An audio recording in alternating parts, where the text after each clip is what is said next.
punta natin yung bangkatin guys. Check-upin ko yung pinuksihan ko kahapon, baka tumulo, para maayos na natin, para bukas baka makalawot na tayo. Yun yung bangka natin, no? Sa gitna.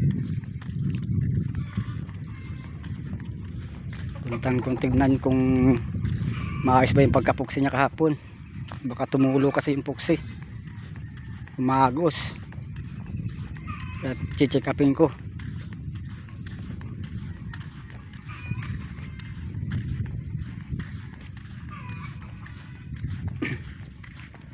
Tuloy tignan natin yung mga gamit natin na napamusit, para bukas diretso laot agad pag may pumunta na. Dahil sabi nila kasi bitin na daw bukas. Kung maganda yung panahon, pupunta rin tayo. Tingnan ko yung pinuksihan ko nga kahapon sa may katig.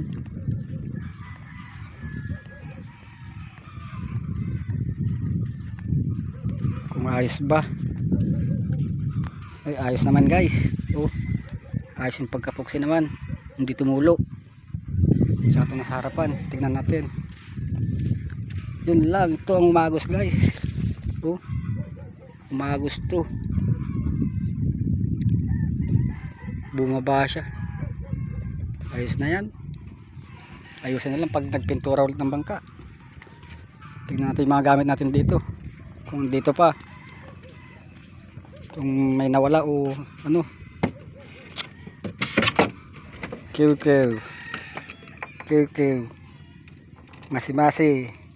Ito yung QQ guys na tinatawag nila.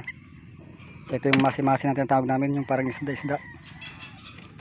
Karwas, andyan naman yung stainless na karwas natin. Oh, yung ilaw kaya natin dito, kamusta na? Kamusta na yung ilaw natin dito guys? Kung dito pa, check natin mga gamit natin.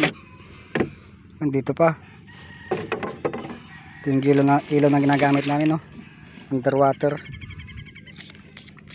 So yan guys, yung ginagamit namin underwater. Dito lahat yung mga gamit natin.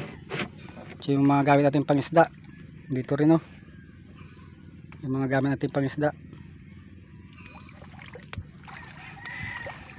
Ayos, andito lahat yung mga gamit natin. Pero linulumot na yung tagiliran ng bangka natin, naka-steady kasi dito sa tubig. Oh, dalawa yung makina natin guys, yung isa sa harapan, so ito yung isa. Bali dalawa yan na makina, double engine tong sinasakyan natin.